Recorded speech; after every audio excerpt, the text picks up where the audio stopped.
Ada yang bertanya, Ustadz, guru, kata guru saya di kampung, di kota, di majelis, kalau kita tobat tidak boleh maksiat lagi. Maka tobatnya cukup sekali. Kalau saya tobat malam ini, besok saya maksiat lagi. Gimana itu? Kata gurunya, tidak boleh. Maksiat harus berhenti. Ingat, maksiat itu mau tobat gak tobat tetap gak boleh. Sepakat? Jadi si ustadz ini salah paham. Dikira kalau sudah tobat baru maksiat tak boleh. Itu yang difahami oleh masyarakat awam. Maka orang-orang awam tidak mau tobat. Nanti saja kalau sudah tua. Audio Jungle.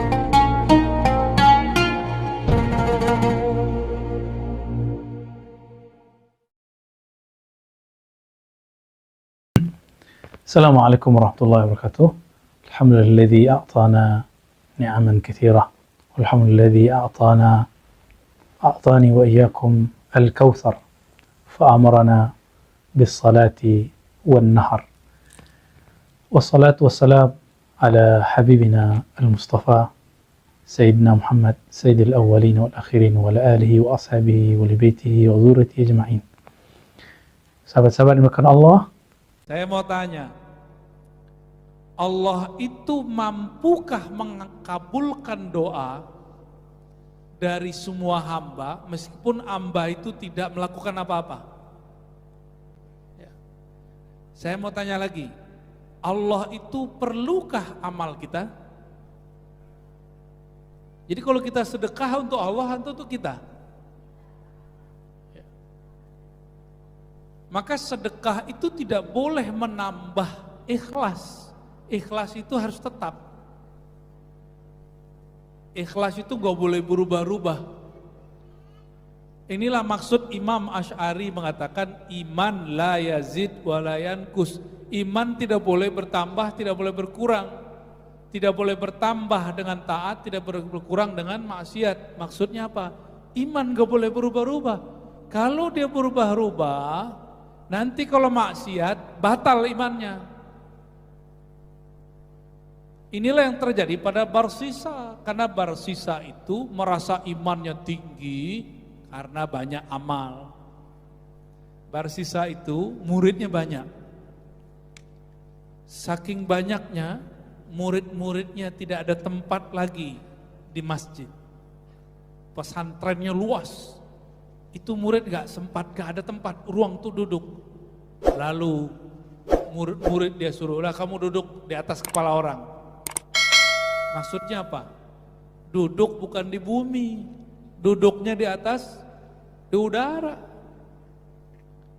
Tapi Barsisa, orang yang jika dia percaya kepada Allah, percayanya bergantung amal. Amal tadi ada baik, ada buruk. Si Barsisa tambah amal baik, tambah iman. Tambah amal buruk, batal iman. Benarlah terjadi. Barsisa diuji oleh Allah. Datanglah syaitan. Jadi syaitan itu ujian dari Allah untuk kita. Syaitan menggoda dia pakai khamar, gak bisa. Tua, gak bisa. Diuji lagi dengan perempuan, gak bisa.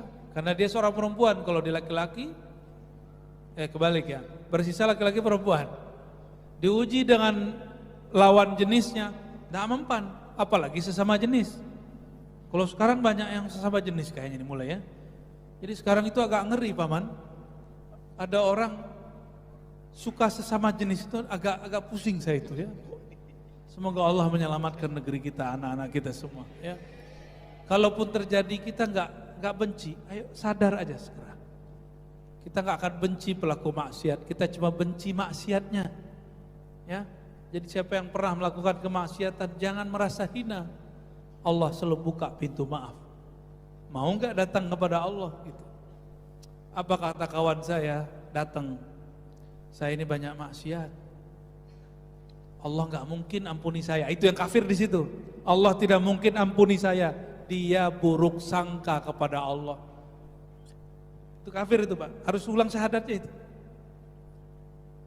Ulang syahadatnya yang ngomong begitu. Jadi amal tidak boleh membuat iman naik atau turun. Iman harus tetap.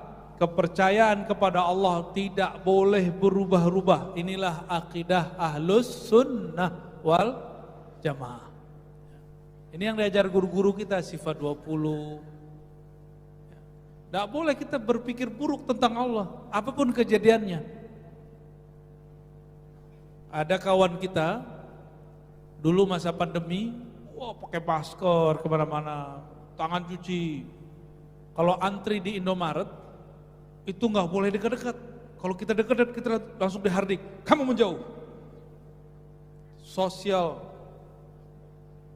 apa? Social pending, distancing. Pura-pura nggak tahu ya. Tapi sudah bagus begitu, doanya juga panjang. Kena pandemi, sakit. Di saat itu nangis-nangis, saya sudah begini, saya sudah begitu. Akhirnya berburuk sangka kepada Allah. Nah ini bahayanya.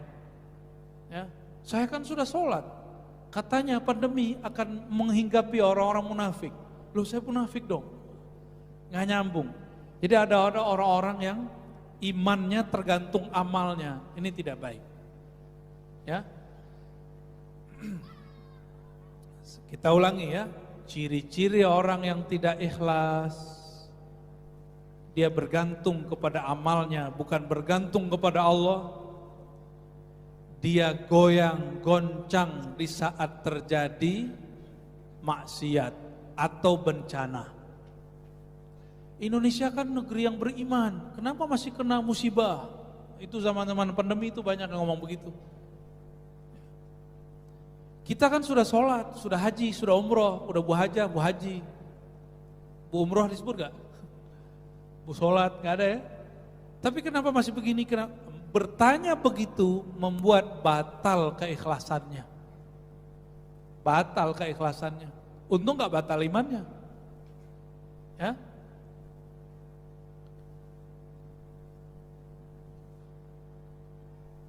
Jadi ciri-ciri orang ikhlas itu apa?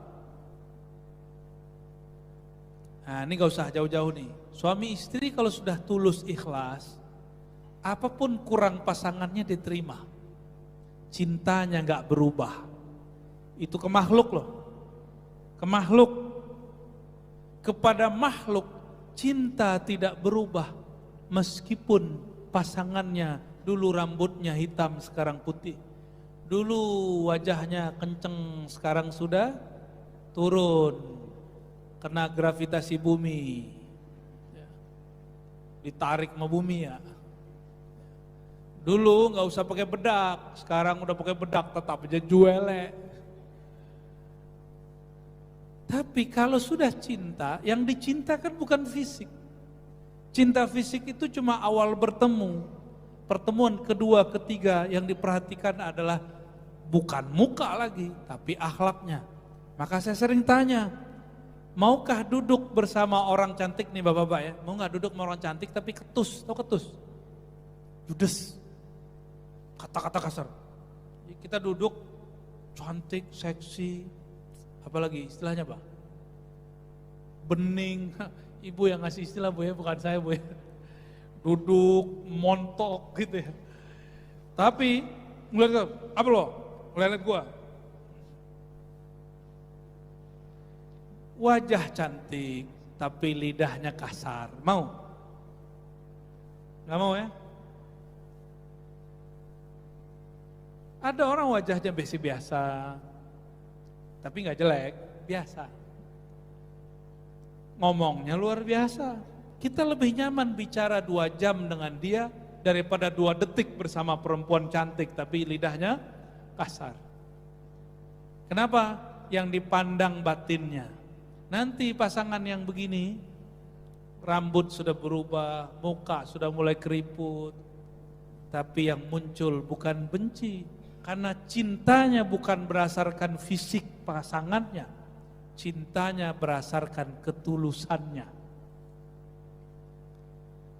Jika kepada makhluk bernama pasangan, bernama teman, boleh terjadi begitu, kenapa kepada Allah kita tidak lakukan hal yang lebih tinggi? Masa bertuhan kepada Allahnya cuma waktu enak-enak, ya, hanya waktu taat? Jangan begitu. Allah itu saat kita taat atau kita terjebak maksiat tetap Tuhan kita. Jika taat tidak merasa kita soleh, jika terjebak maksiat tidak boleh putus asa kepada rahmat Allah. Jadi apapun maksiat kita, yang penting jangan syirik, jangan menyekutukan Allah, segera kembali kepada Allah. Ada yang bertanya, Ustadz, guru, kata guru saya di kampung, di kota, di majelis, kalau kita tobat tidak boleh maksiat lagi. Maka tobatnya cukup sekali. Kalau saya tobat malam ini, besok saya maksiat lagi, gimana itu? Kata gurunya, tidak boleh, maksiat harus berhenti. Ingat, maksiat itu mau tobat gak tobat tetap gak boleh, sepakat? Saya gak tobat, maksiat boleh gak? Emang boleh? Hah? Saya gak tobat, boleh gak maksiat? Jadi si ustadz ini salah paham, dikira kalau sudah tobat baru maksiat tak boleh. Itu yang difahami oleh masyarakat awam. Maka orang-orang awam tidak mau tobat, nanti saja kalau sudah tua. Emang siapa yang tahu kita hidup sampai tua? Udah banyak kawan kita meninggal waktu muda. Ada yang masa kecil, banyak, ya. Jadi kalau tobat tidak usah nunggu tua. Tobat itu kapan ingat maksiat, tobat saat itu juga. Terus gimana kalau besok diulang lagi? Niat maksiat. Jangan niat, itu yang disebut tobat. Jadi tobat itu sadar dari kesalahan dan berniat untuk tidak mengulangi. Seandainya besok terjadi, urusan besok, tobat lagi kita. Yang penting tidak niat bermaksiat.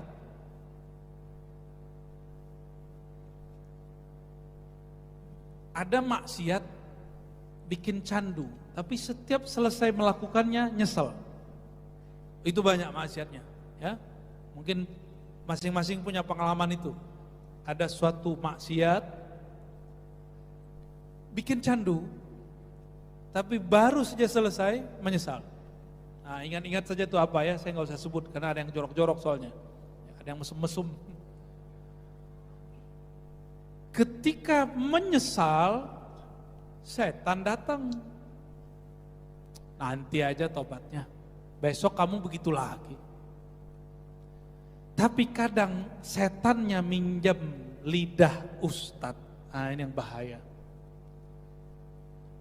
Nggak boleh taubat sambalado, tahu taubat sambalado? Habis tobat maksiat lagi. Yang nggak boleh itu setelah tobat niat maksiat, itu nggak boleh. Yang wajib itu tobat, tobat itu bukan sunat, tobat itu hukumnya wajib. Apa arti tobat? Sadar bahwa yang kita lakukan salah, itu disebut tobat. Mengaku kepada Allah bahwa kita salah, itu yang disebut tobat. Kalau di dunia kerja, orang tidak sukses melakukan pekerjaannya, lalu dia tidak menyalahkan orang lain, itu disebut dengan taubat. Taubat para pekerja. Nah, itu coba lihat nih, di dunia kerja, kita punya tim, punya kawan, terus gagal, kawan kita nyalahin temannya, ini orang harus diajarin cara tobat. Ya, harus diajar bagaimana cara tobat.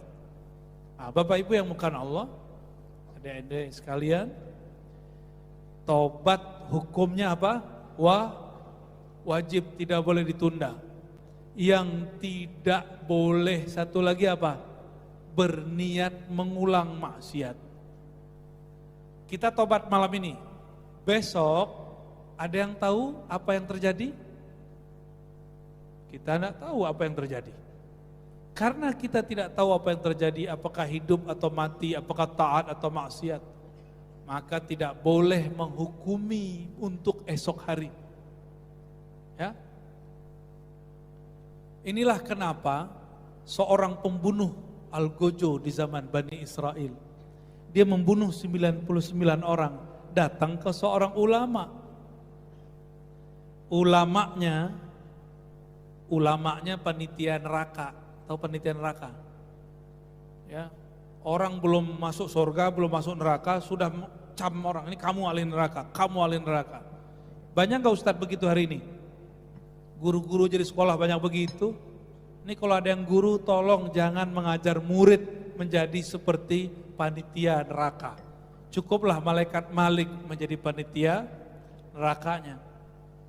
Anak kita gak sholat, neraka kamu, jangan begitu. Ngajarin anak jangan pakai ancaman, ajar anak itu pakai motivasi kayak tadi. Kamu kalau bisa ini kasih duit 200 gitu. Cuma gak mungkin tiap hari ya. Anak-anak yang dibesarkan dengan ancaman itu akan hidup penuh ketakutan, gelisah. Kalau dia jadi ustadznya suka ngancem ntar.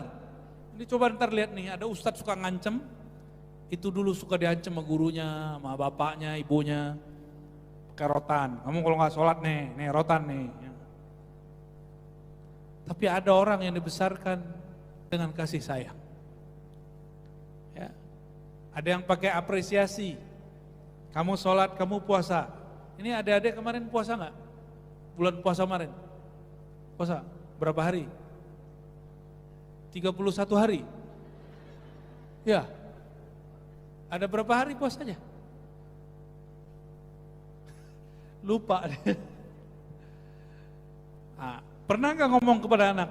Nah, kalau kamu puasa, genap 30 hari, nanti ayah belikan mainan. Pernah begitu? Itu namanya apresiasi. Banyakkan apresiasi. Tapi jangan sampai tua, cukup ketika dia sampai umur anak-anaknya habis. Namun kita ini kelewat, sudah tua masih pakai apresiasi. Maka capek juga tuh paman tuh ya. Udah tua-tua, pikirannya anak-anak. Kalau ketemu, maunya dapat pembagian. Ini namanya badan tua, mental anak-anak. Tapi saya yakin yang di depan ini semuanya udah mateng ya. Mateng tuanya.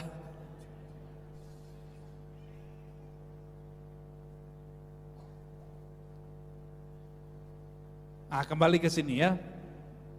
Jadi ciri-ciri orang yang ikhlas, ciri-ciri orang yang hatinya bergantung kepada Allah, dia taat, tidak merasa soleh, tidak merasa suci, dia maksiat, dia tidak putus asa, dia cepat bertobat, dia segera bertobat. Ini Bapak Ibu yang suami istri masih sering tengkar kan? Nah, ciri-ciri orang yang suka tobat, suka minta maaf. Jangan mahal ngasih maaf, ya. Harus suka minta maaf. Nah, tapi biasanya pasangan ngomong gini, ntar kamu ulangi lagi. Ya ntar, besok. Sekarang yang penting minta maaf dulu. Itu yang benar. Sampai kemudian suka meminta maaf itu menjadi karakter. Kalau sudah jadi karakter, lama-lama dia tidak akan lagi melakukan kesalahan-kesalahannya. Jadi jangan kemudian ditolak orang minta maaf. Ntar kamu besok melakukan lagi.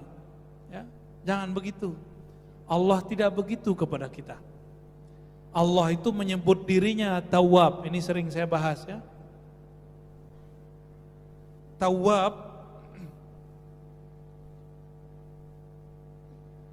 Wah, udah mau jam 12 nih.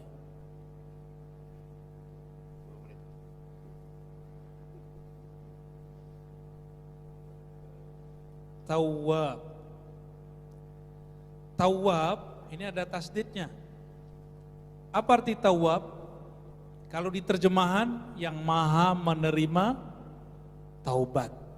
Tapi ternyata dalam bahasa Arab, jika di tengahnya itu dikasih tasdid, ini ada teorinya, tapi saya kasih teori gampang aja, nggak usah pakai teori-teori istilah-istilah yang sono ya. Maka ini disebut dengan mubalaghah atau taksir, kira-kira begitu kalau diistilahkan. Allah itu maha menerima taubat yang berulang-ulang, bukan sekali taubat. Itulah rahasianya kenapa selesai wudhu kita baca doa. Apa doanya? Allahumma ja'alni, ayo adik-adik, itu bapak-bapak itu udah lupa tuh ya.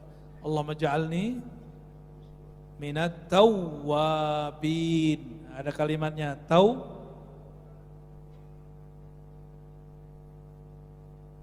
tawwabin.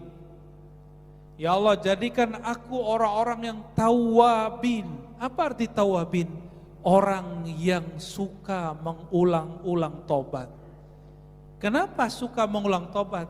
Karena Engkau mengatakan, ya Allah, kullu bani Adam khatta'un.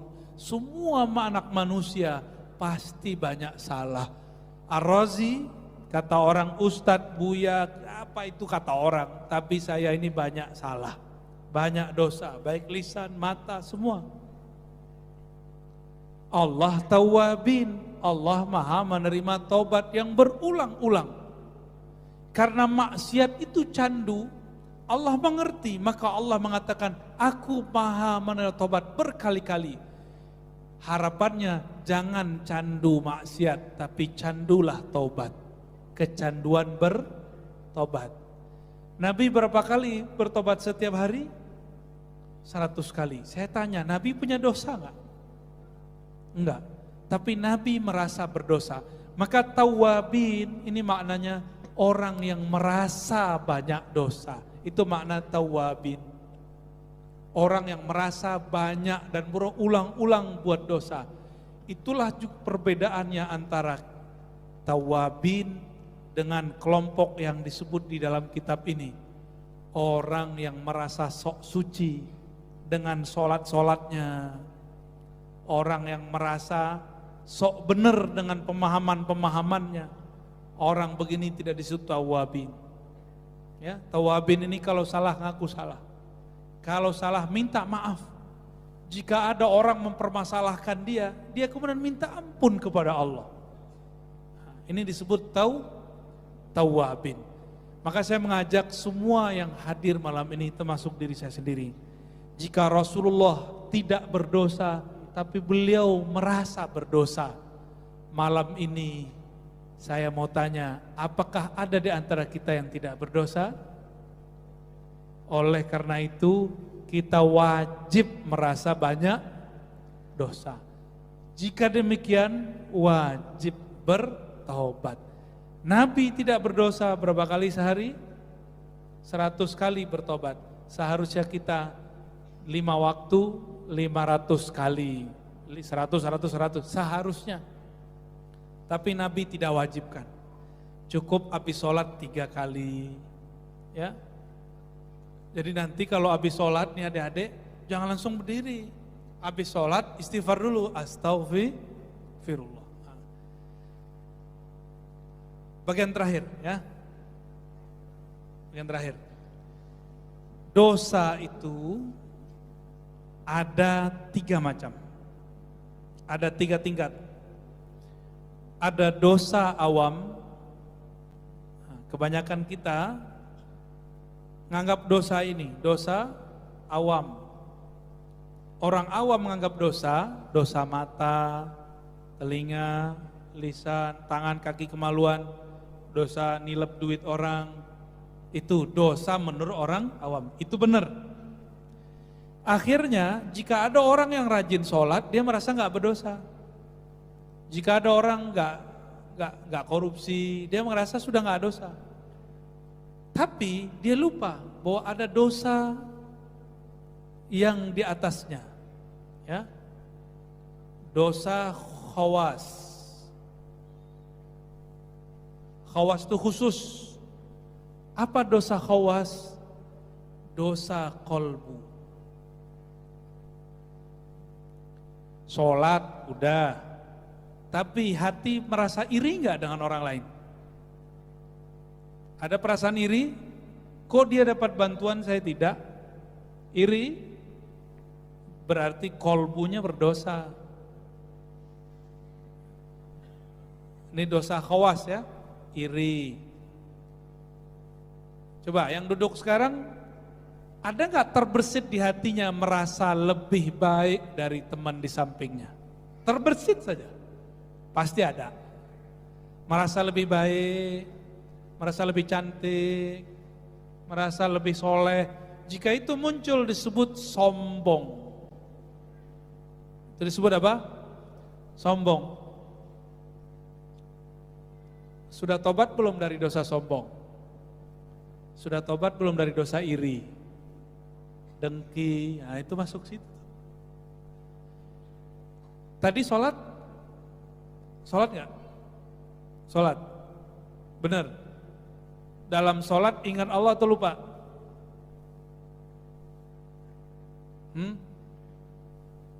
Lupa ya, lalai. Nah, lalai itu bahasa Arabnya ghaflah. Lalai, itu dosa itu. Berarti semua kita dalam taat pun kita masih bisa dosa. Kita merasa sholat tapi sebenarnya kita sedang bermaksiat. Oleh karena itu, ba'da sholat, assalamualaikum, assalamualaikum, istighfar lagi. Itu rahasianya sebenarnya. Ya, dosa kolbu orang-orang yang khawas. Ya, merasa iri, dengki. Terakhir, dosa, ada lagi di atasnya, khawasul khawas. Saya tulis pakai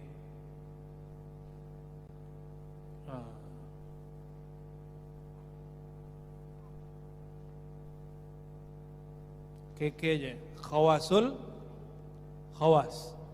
Khawasul khawas itu bukan dosa kolbu, dia dosa ruh. Ruh itu nggak ada dosanya. Ruh itu bab adab.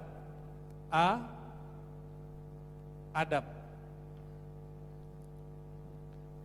Jika berdoa kepada Allah, lalu hati kita mengatakan, saya sudah minta, sudah doa, kok belum dikasih. Ini namanya adabnya tidak baik. Itu dosa. Dosa di kolbu. Bukan di kolbu, di ruh. Ruh ini tidak ada dosanya sebenarnya, tapi ketutup oleh adab yang tidak baik. Pernah mikir begitu gak? Saya sudah doa kok belum dikabul, itu dosa itu. Harus diistighfarkan. Nabi-nabi bersih dari semua dosa ini. Tapi Nabi masih merasa berdosa. Jika demikian tingkat daripada dosa, semua kita ada dosa, dan semua kita banyak dosa. Maka saya mengajak diri saya sendiri dan kita semua, mari banyak-banyak bertaubat. Astaghfirullahalazim wa atubu ilaih. Inilah oleh-oleh malam ini, Al-Hikam nomor pertama. Ya, semoga kajian ini berlanjut dalam ridha Allah Subhanahu wa taala. Ala hazinniya wa likulli niyatin salihah wa li hadratin Nabil Mustafa sallallahu alaihi wasallam wa la sadatina as-sahabah wa ila sadatina al-awliya as-salihin wal ulama ila amin.